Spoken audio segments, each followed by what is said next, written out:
excelentísimo e reverendísimo señor obispo titular, excelentísimo e reverendísimo señor obispo emérito e pregoeiro, moi ilustres deán e membros do Cabildo Catedralicio, señor alcalde e señores edís do excelentísimo Concello de Tui, demais dignísimas autoridades civis e militares, representantes das asociacións Amigos da Catedral de Tui e Cristo da Agonía, señora Presidenta da Irmandade do 12 Nome de Xesús e Santa Casa da Misericordia, señor Presidente da Cofradía do Beato Pedro González Telmo, miñas donas, meus señores. Antes de nada, en representación da Asociación Amigos da Catedral, darlles a benvida á 13ª edición deste acto, chave que abre a porta e preludio oficial da Semana Santa, e agradecer a súa presenza. Agradecer tamén, sobre todo, ao pregoeiro que aceptase a nosa invitación. Xa están os nosos pés pisando a soleira da semana na que relembramos os acontecementos que posibilitaron a nosa redención, a paixón e morte de Xesús na cruz para a nosa salvación. Recolle o ben o chamado último poeta romano, Venancio Fortunato, no seu himno Vexila Regis, do que non me resisto a ofrecerlles a versión feita polo noso eglesio prelado Lago González, aproveitando o seu recente 100 cabodano. Érguense os pendóns do rei, brila da cruz o misterio, donde nos morreu a vida e a vida nos deu morrendo. Unha ferida lle abriron da lanza con duro ferro, emanou para nos lavar auga e sangue do seu peito. Xa se cumpriu o que canta David nos antigos versos, dicindo, tivo nun pau Dios o trono do seu reino.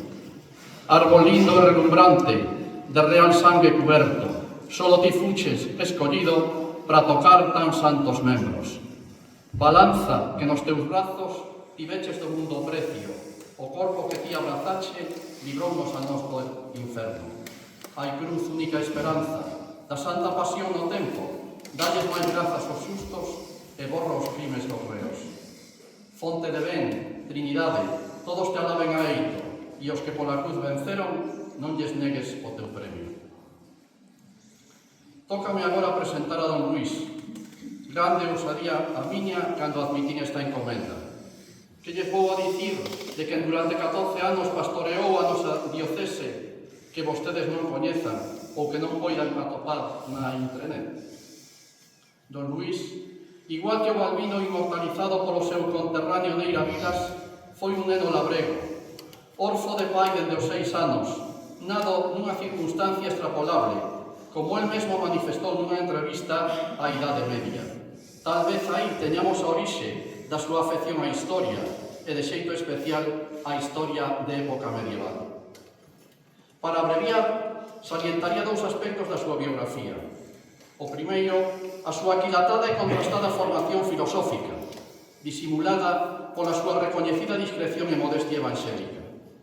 Especialista en filosofía contemporánea, estudoso do pensamento de Karl Marx e doutor cunha tese sobre o realismo trascendental cualificada de summa cum laude. Subliñar, en segundo lugar, a especial dirección do noso pregoeiro por esta 8ª centenaria catedral. Non esquezamos o constante compromiso do noso obispo emérito nos traballos de restauración e consolidación desta sé, para mostra o novo Museo Diocesano que esperamos ver axiña inaugurado. E a estima e cariño cara a esta terra tudense e aos seus habitantes, que fixo a Monseñor Quinteiro merecente da medalla de ouro outorgada polo Concello no pasado 2023. Mais vostedes non viñeron aquí para escoitarme a mí. Por tanto, sin máis introitos, súa é a palabra, don Luís.